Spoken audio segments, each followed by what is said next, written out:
Hello students, welcome to SDM academy. আশা করি তোমরা সকলেই সুস্থ আছো, ভালো আছো। আজকে আমরা আলোচনা করব ক্লাস 9 পশ্চিমবঙ্গের ভূগোল। পশ্চিমবঙ্গের ভূগোলে পশ্চিমবঙ্গের মৃত্তিকা ও স্বাভাবিক উদ্ভিদ। এটা কিন্তু ডব্লিউবিসিএস পরীক্ষার জন্য খুবই গুরুত্বপূর্ণ, কারণ ডব্লিউবিসিএস পরীক্ষায় পশ্চিমবঙ্গের ভূগোলের উপরে কিন্তু একটা ভালো নম্বর রয়েছে। অর্থাৎ প্রিলি পরীক্ষায় কিন্তু এই পশ্চিমবঙ্গের ভূগোল থেকে এবং মেন্স পরীক্ষায়ও এই পশ্চিমবঙ্গের ভূগোল থেকে খুব প্রশ্ন কিন্তু এসে থাকে। তাই আমাদের এই পশ্চিমবঙ্গের ভূগোলটা খুব ভালো করে করতে হবে। আর এই পশ্চিমবঙ্গের ভূগোলের মধ্যে অন্যতম একটা গুরুত্বপূর্ণ বিষয় আছে পশ্চিমবঙ্গের মৃত্তিকা ও স্বাভাবিক উদ্ভিদ। দেখো, মৃত্তিকা বলতে কি বোঝায়? মৃত্তিকা বা মাটি বলা এটাকে কি বলা হয়? আমরা সাধারণত মাটি বলে থাকি। ভূত্বকের উপরে, ভূত্বক মানে কি? ভূপৃষ্ঠের নিচে কি আছে? কেন্দ্রমণ্ডল আছে, কেন্দ্রমণ্ডলের উপরে গুরুমণ্ডল আছে, গুরুমণ্ডলের উপরে কি আছে? ভূত্বক আছে। আর সেই ভূত্বকের উপরে আছে কি? ভূপৃষ্ঠ। সেই ভূপৃষ্ঠে আমরা বসবাস করে থাকি। যদি আমরা ধরে নিলাম, ধরো সাপোজ এখানে আমি একটা চিত্র এঁকে বলছি তোমাদেরকে। ধরো এটা হচ্ছে কি? কেন্দ্রমণ্ডল, এটা কেন্দ্রমণ্ডল, এটা গুরুমণ্ডল, আর এটা হচ্ছে ভূত্বক, আর এই অঞ্চলটা হচ্ছে কি? ভূপৃষ্ঠ। আমরা বাস করি কোথায়? ভূপৃষ্ঠে। তো এই এখানে বলছে ভূত্বকের কথা, মানে এই অঞ্চলটাকে কি বলা হয়? ভূত্বক বলা হয়। ভূপৃষ্ঠের ঠিক নিচের অংশটাকে কি বলা হয়? ভূত্বক। এই ভূত্বকের উপরে শিলাচূর্ণ, বিভিন্ন ধরনের খনিজ পদার্থ, বিয়োজিত জৈব পদার্থ, জীবাণু, জলীয় দ্রবণ, বায়ু প্রভৃতি দ্বারা গঠিত সূক্ষ্ম পদার্থের হালকা ও শিথিল স্তর হলো মাটি। এক কথায় ভূত্বকের উপরিভাগে বিভিন্ন খনিজ পদার্থ সমৃদ্ধ শিথিল হালকা আছে পদার্থের যে স্তর রয়েছে সেটাকে কি বলা হয়? মাটি। তাহলে মাটি কাকে বলে বোঝা গেছে? ভূত্বকের উপরিভাগে যে বিভিন্ন খনিজ পদার্থ সমৃদ্ধ যে স্তর রয়েছে তাকে বলা হয় মাটি। ফাইন। তাহলে মাটি একটা অমূল্য সম্পদ। আমরা মাটি গাছ রোপণ করি কোথায়? মাটিতে বা মৃত্তিকাতে। সালমান, এগুলো ভালো করে দেখছো তো? ওইদিকে সরে যাও, ওইদিকে সরে বসো, দেখে নাও ক্লাসটা ভালো করে। এগুলো কিন্তু খুবই গুরুত্বপূর্ণ। শুধু এই 9-এই নয়, এটা কিন্তু ডব্লিউবিসিএস পরীক্ষার জন্য বা বিভিন্ন যে ডব্লিউবিবি কনস্টেবল, তারপরে এসআই, এসএসসি প্রভৃতি পরীক্ষার জন্য কিন্তু এই অধ্যায়টা খুবই গুরুত্বপূর্ণ। তাহলে মৃত্তিকা একটা অন্যতম গুরুত্বপূর্ণ সম্পদ, যেটা আমরা বুঝতে পেরেছি। এবার দেখো, মৃত্তিকা মানে পশ্চিমবঙ্গে সাধারণত বিভিন্ন ধরনের মৃত্তিকা রয়েছে। যেহেতু আমরা পশ্চিমবঙ্গের ভূগোল জানছি, তাই আমরা পশ্চিমবঙ্গের মৃত্তিকাগুলি সম্পর্কে জানার চেষ্টা করব। এখানে দেখো, ফার্স্ট যেটা আছে, মৃত্তিকাকে বিভিন্ন ভাগে ভাগ করা হচ্ছে। মৃত্তিকাকে মানে ভূপৃষ্ঠের বিভিন্ন অংশে ভূপ্রকৃতি, জলবায়ু, উদ্ভিদের তারতম্য বিভিন্ন বিষয়ের উপরে ভিত্তি করে মৃত্তিকাকে বিভিন্ন ভাগে ভাগ করা হয়। এখন হচ্ছে পলিমাটি। কি মাটি? পলিমাটি। পলিমাটি কাকে বলে? সাধারণত নদীর তীরবর্তী অঞ্চলে যে উর্বর মৃত্তিকা দেখা যায় সেটাকে কি বলা হয়? পলিমাটি। বা বদ্বীপ অঞ্চলেও সাধারণত এই ধরনের মৃত্তিকা দেখা যায়।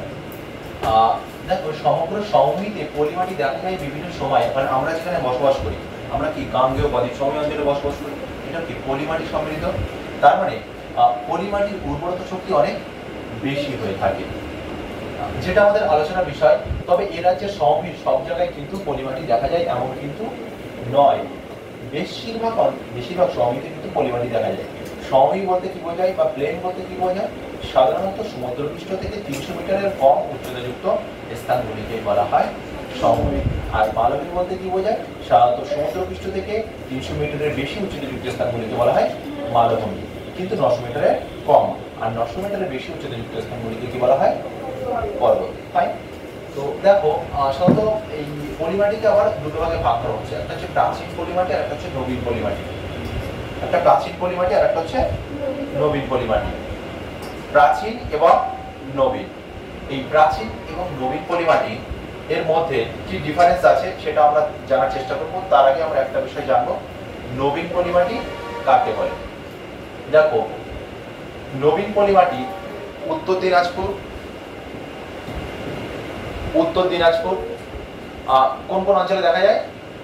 সাধারণত উত্তর দিনাজপুর, দক্ষিণ দিনাজপুর, মুর্শিদাবাদ, নদিয়া, হুগলি, হাওড়া, উত্তর 24 পরগনা, এই সমস্ত অঞ্চলে কি মাটি দেখা যায়?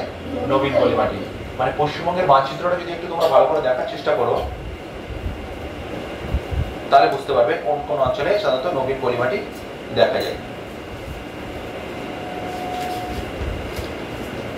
দেখো, এখানে বলছে কি সাধারণত উত্তর দক্ষিণ দিনাজপুর, মানে এই অঞ্চলটাই হচ্ছে উত্তর ও দক্ষিণ দিনাজপুর। আর উত্তর চব্বিশ পরগনা এখানে, উত্তর চব্বিশ পরগনা এখানে, দক্ষিণ চব্বিশ পরগনা। এই সমস্ত অঞ্চলে কি মৃত্তিকা দেখা যায়? সাধারণত নবীন পলিমাটি দেখা যায়। নবীন মানে যে সমস্ত মৃত্তিকা ইদানিং কালে সৃষ্টি হয়েছে, মানে ইদানিং মানে কম সময়, বেশি সময় আগে সৃষ্টি হয়নি। ফাইন। এবার দেখো এই মাটি সাধারণত কি থাকে? এঁটেল, বেলে, দোআঁশ মাটি এরই অন্তর্গত। তাহলে এই নবীন পলিমাটির অন্তর্গত কোন কোন মৃত্তিকা? এঁটেল, বেলে, দোআঁশ। ফাইন। দেখো এই মাটির রং, তার পরীক্ষায় যদি প্রশ্ন আসে যে নবীন পলিমাটির বৈশিষ্ট্য আলোচনা করো, তাহলে তোমরা কি আলোচনা করবে? এই মাটির রং ধূসর, ফসফরাস ও পটাশিয়ামের পরিমাণ বেশি থাকায় মাটি অত্যন্ত উর্বর হয়। তাহলে নবীন পলিমাটি কেন অত্যন্ত উর্বর হয়? বেশি থাকায়। এই নবীন পলিমাটির রং কি? ধূসর। Fine, very good. দেখো প্রাচীন পলিমাটি বলতে কি বোঝায়? সাধারণত যে সমস্ত মৃত্তিকা, যে সমস্ত পলিমাটি অনেকদিন আগে সৃষ্টি হয়েছে, মানে বহু বছর আগে সৃষ্টি হয়েছে, সেই মাটিগুলোকে আমরা কি বলে থাকি? প্রাচীন পলিমাটি। যেমন কোথায় কোথায় দেখা যায়, যেমন দেখো দক্ষিণ দিনাজপুর, এই অঞ্চলটা হচ্ছে উত্তর দিনাজপুর, এই অঞ্চলটা হচ্ছে উত্তর দিনাজপুর, আর এই অঞ্চলটা হচ্ছে দক্ষিণ দিনাজপুর। এই দক্ষিণ দিনাজপুর, মালদার বরেন্দ্রভূমি, বর্ধমান, বীরভূম ও বাঁকুড়ার পূর্ব অংশে এই লাল রঙের মাটি রয়েছে। বা সেই একটা গান রয়েছে না, লাল মাটির দেশে, এরকম একটা গান আছে দেখবেন, মানে বাঁকুড়া ওই সমস্ত অঞ্চলে কিন্তু এই লাল মৃত্তিকা বা এই প্রাচীন পলিমাটি রয়েছে। ফাইন। আসলে এই মাটি সূক্ষ্ম ল্যাটেরাইট ও পলিমাটির মিশ্রণ। তাহলে আমরা কি জানলাম? যে প্রাচীন পলিমাটি সূক্ষ্ম ল্যাটেরাইট ও পলিমাটির মিশ্রণে তৈরি। তাই পরীক্ষায় যদি প্রশ্ন আসে যে ল্যাটেরাইট মৃত্তিকার প্রাধান্য দেখা যায় কোন মাটিতে? Very good.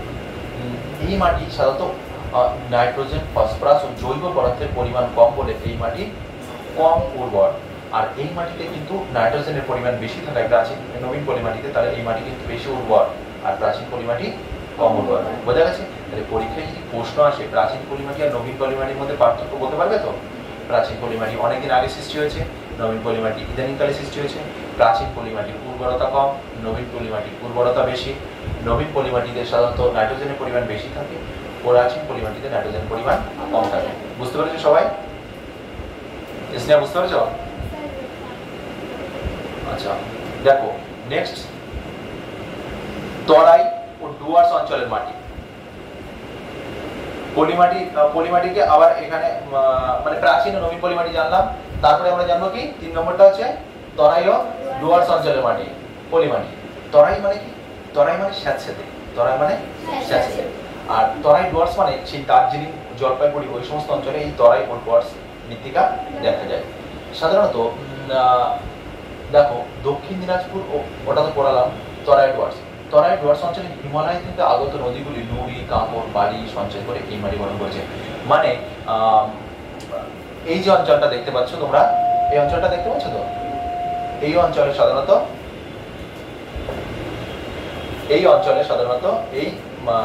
এই যে পার্বত্য অঞ্চলটা, এই অঞ্চলে সাধারণত এই তরাই ও ডুয়ার্স মৃত্তিকা দেখা যায়। দেখো এই মাটি জৈব পদার্থ বেশি বেশি থাকে, চা ও আনারস উৎপাদনে বিখ্যাত। তাহলে তরাই ও ডুয়ার্স মৃত্তিকা কোন ফসল উৎপাদনে বিখ্যাত?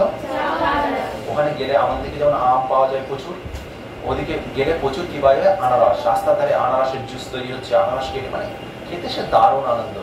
তোমাদের যারা দার্জিলিং এবং জলপাইগুড়ি থেকে যারা ক্লাসটা দেখবে, তোমাদের তো নিশ্চয়ই আনন্দ হবে, কারণ তোমাদের গুণগান গাইছি আমরা। দেখো লবণাক্ত পরিমাণ, লবণাক্ত মানে কি? সাধারণত নদীর তীরবর্তী অঞ্চলে বা সমুদ্রের নিকটবর্তী অঞ্চলে যে মৃত্তিকা দেখা যায় সেগুলোকে আমরা বলে থাকি লবণাক্ত মাটি। কোথায় দেখা যায় লবণাক্ত মাটি? সাধারণত দক্ষিণ 24 পরগনা। এই যে দেখতে পাচ্ছ দক্ষিণ 24 পরগনা, পূর্ব মেদিনীপুরের এই সকল অঞ্চলটায় সাধারণত কি মাটি দেখা যায়? লবণাক্ত মাটি। এই লবণাক্ত মাটি সাধারণত সুন্দরবন, সুন্দরবন বলতে কি বুঝি আমরা? অপূর্ব প্রাকৃতিক সৌন্দর্য, নৈসর্গিক সেই কি বলবো, মানে ভোলার নয়, প্রকৃতির সৌন্দর্য যদি অনুভব করতে হয় তাহলে আমাদের সুন্দরবন যেতেই হবে। কারণ সুন্দরবনের যে প্রাকৃতিক অপরূপ সৌন্দর্য মানুষের মনকে মুগ্ধ করে, এবং আমরা সেই সৌন্দর্য দেখে সত্যিই আমরা আপ্লুত হয়ে পড়ি। আর ওখানে কিন্তু একটা পৃথিবী বিখ্যাত প্রাণী আছে, তার নাম কি? বাঘ, রয়্যাল বেঙ্গল টাইগার। ফাইন। তো দেখো তাহলে কোন অঞ্চলে লবণাক্ত মাটি দেখা যায় সেটা বুঝতে পেরেছো তোমরা? হ্যাঁ, এবার দেখো জলাভূমির মাটি। আর এই লবণাক্ত মাটি কিন্তু অনুর্বর। আর জলাভূমির মাটি কি? জলাভূমির মাটি সুন্দরবন অঞ্চলের কয়েকটি স্থানে এই অধিক পরিমাণে জৈব পদার্থ মিশে এই মাটি তৈরি হয়। এই মাটিটা খুব একটা ইম্পর্টেন্ট নাই, এইটা কিন্তু ইম্পর্টেন্ট, লবণাক্ত মাটিটা। ফাইন। তাহলে প্রধানত পলিমাটিকে আমরা কয়েকটি ভাগে ভাগ করলাম, প্রধানত 5টি ভাগে: প্রাচীন পলিমাটি, নবীন পলিমাটি, তরাই ডোয়ার সঞ্চিত মাটি, লবণাক্ত পলিমাটি। ফাইন। এবার আমরা চলে যাচ্ছি মেন যে ভাগ। তাহলে আমরা একটা পলিমাটির ভাগটা জানলাম, কিন্তু এবার আমরা জানবো কি ল্যাটেরাইট মাটি। ল্যাটেরাইট মাটি, ল্যাটেরাইট মাটি কোথায় দেখা যায়? পুরুলিয়া, এই অঞ্চলে আছে পুরুলিয়া। এই যে দেখতে পাচ্ছ পুরুলিয়া, এখানে সাধারণত জলের পরিমাণ, বৃষ্টিপাতের পরিমাণ কম। পশ্চিম মেদিনীপুর, বীরভূম, বাঁকুড়ায় দানা দানা অর্থাৎ দানাকার লাল ও বাদামি রঙের মাটি দেখা যায় এই ল্যাটেরাইট মৃত্তিকায়। তাহলে ল্যাটেরাইট মৃত্তিকার রং কি? লাল ও বাদামি রঙের। আর এই ল্যাটিন শব্দ ল্যাটেরাইট থেকে এর অর্থ কি? ইট। ফাইন। পার্বত্য মৃত্তিকা, পার্বত্য অঞ্চলে যে মৃত্তিকা দেখা যায় তাকে আমরা কি বলে থাকি? পার্বত্য মৃত্তিকা। পার্বত্য মৃত্তিকা কোথায় দেখা যায়? সাধারণত এই যে উপরের দিকে সুন্দর অপরূপ প্রাকৃতিক হিমালয় পার্বত্য অঞ্চল রয়েছে, সেই হিমালয় পার্বত্য অঞ্চলের ওই অঞ্চলে এবং তার পাদদেশী অঞ্চলে কি দেখা যায়? বোঝা গেছে? তাহলে এই মাটি কি হয়? হালকা বাদামি ধূসর বর্ণের, নুড়ি বালি মিশ্রিত, কারণ ওখানে নদী রয়েছে, ফলে নদীগুলো অটোমেটিক কি তার জলপ্রবাহ নিয়ে নামতে থাকে, ফলে পলি মাটিগুলো ধুয়ে চলে যায়, ফলে থাকে কি নুড়ি আর কাঁকড়। ফাইন। এখানে দেখো এই মাটির স্তর, হ্যাঁ এই মাটির অগভীর এবং সরলবর্গীয় গাছ এখানে বিভিন্ন ধরনের কি দেখা যায়? কি কি? Pine, fir, maple, rhododendron, spruce ইত্যাদি উদ্ভিদ কিন্তু এখানে, বাঁশ, বেত ইত্যাদি উদ্ভিদ কিন্তু এখানে দেখা যায়। আর পাতা, ছাল, শিকড় পচে গিয়ে মাটির উপরে জৈব পদার্থ সমৃদ্ধ হয়। এটা কিন্তু ল্যাটেরাইট মাটির অন্যতম বৈশিষ্ট্য। এটা হচ্ছে পশ্চিমবঙ্গের মানচিত্র, একটু ছোট করে দিতে তোমাদের দেখতে সুবিধা হবে। দেখো এই দিকটা হচ্ছে এই অঞ্চলটা কি মৃত্তিকা? এই পার্বত্য তরাই মৃত্তিকা। কালারটা ভালো করে বুঝে নাও, এটা কি মৃত্তিকা? পার্বত্য তরাই মৃত্তিকা। তারপরে কি আছে? এটা কি মৃত্তিকা? এই যে সবুজ কালার নবীন নতুন পলিমাটি। আর এটা হচ্ছে কি পুরাতন পলিমাটি। আর ল্যাটেরাইট ও লাল মাটি কোনটা? নিচের দিকে, সাধারণত পুরুলিয়া, বাঁকুড়া, বীরভূম এই যে অঞ্চলটা দেখতে পাচ্ছ, এটা কি মাটি? ল্যাটেরাইট ও লাল মাটি। আর নোনা পলিমাটি হচ্ছে এই পূর্ব মেদিনীপুর আর সুন্দরবন বা দক্ষিণ 24 পরগনা এই অঞ্চলে কি দেখা যায়? নোনা পলিমাটি। আর এই যে অঞ্চলটা দেখতে পাচ্ছ, এটা কি পলিমাটি বলো তো? প্রাচীন পলিমাটি না নতুন পলিমাটি? এটা হচ্ছে কি এই যেটা হালকা হালকা সবুজ সেটা হচ্ছে কি প্রাচীন পলিমাটি। আর এই যেটা গাঢ় সবুজ সেটা হচ্ছে, মনে থাকবে তো? বোঝা গেছে? তাহলে মাটিকে প্রধানত পাটিগত ভাগ করলাম আমরা এখানে 5টি। আবার এই প্রাচীন পলিমাটির আবার কিন্তু অনেকগুলো ভাগ রয়েছে, সেটা আমি তোমাদের আগেই বলেছি। প্রাচীন পলিমাটি, নবীন পলিমাটি, তারপরে পার্বত্য অঞ্চলের মাটি, লবণাক্ত মাটি আর জলাভূমির মাটি। ঠিক আছে? আচ্ছা, এক নজরে এবিপি আনন্দ, এটা আমরা একটু দেখে নিই। পলিমাটি পশ্চিমবঙ্গের সবচেয়ে উর্বর মাটি। তাহলে পরীক্ষায় কিন্তু প্রশ্ন আসবে, সবচেয়ে উর্বর মাটির নাম কি? আয়রন ও অক্সাইড উপস্থিতির জন্য ল্যাটেরাইট মাটির রং বাদামি, লাল এবং জলধারণ ক্ষমতা কম বলে অনুর্বর হয়। সুন্দরবন অঞ্চলের মাটি লবণাক্ত, পার্বত্য ডুয়ার্সের মাটি জৈব সমৃদ্ধ বলে চা চাষের পক্ষে উপযোগী। বুঝতে পেরেছ? হ্যাঁ। তারপরে দেখো এবারে হচ্ছে স্বাভাবিক উদ্ভিদ। এরপরে স্বাভাবিক উদ্ভিদটা পরের ক্লাসে আলোচনা করছি। আমি তোমাদের এই মৃত্তিকাটা বোঝা গেছে মোটামুটি? হ্যাঁ, কে বুঝতে পারেনি? তাহলে আমি প্রশ্ন ধরে দেখি, কিছু প্রশ্ন ধরি। পশ্চিমবঙ্গের সবচেয়ে উর্বর মাটির নাম কি? ইশিকা বলো। পশ্চিমবঙ্গের মৃত্তিকাগুলিকে মূলত কয় ভাগে ভাগ করা যায়? 5 ভাগে। কি কি? প্রধানত কয় ভাগে ভাগ করা যাচ্ছে? প্রধানত 3 ভাগে ভাগ করা যাচ্ছে। সেটা কি কি?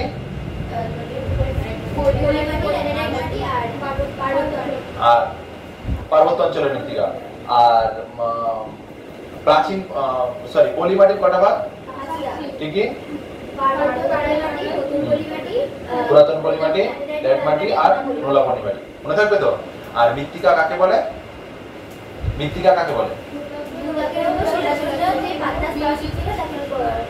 হ্যাঁ, মানে ভূত্বকের উপরিভাগে যে বিভিন্ন ধরনের জৈব পদার্থ এবং খনিজ পদার্থ সমৃদ্ধ যে পাতলা স্তর রয়েছে তাকে বলা হয় মাটি।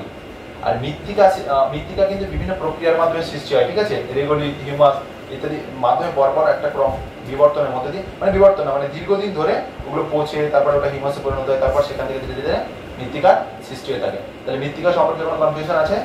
হ্যাঁ, তাহলে প্রধানত মৃত্তিকাকে পশ্চিমবঙ্গের মৃত্তিকা কটা ভাগে ভাগ করা হচ্ছে? তিনটি। কি কি? পলি মাটি, ল্যাটেরাইট মাটি, পার্বত্য মাটি। আর এই পলি মাটির কটা ভাগ? কি কি?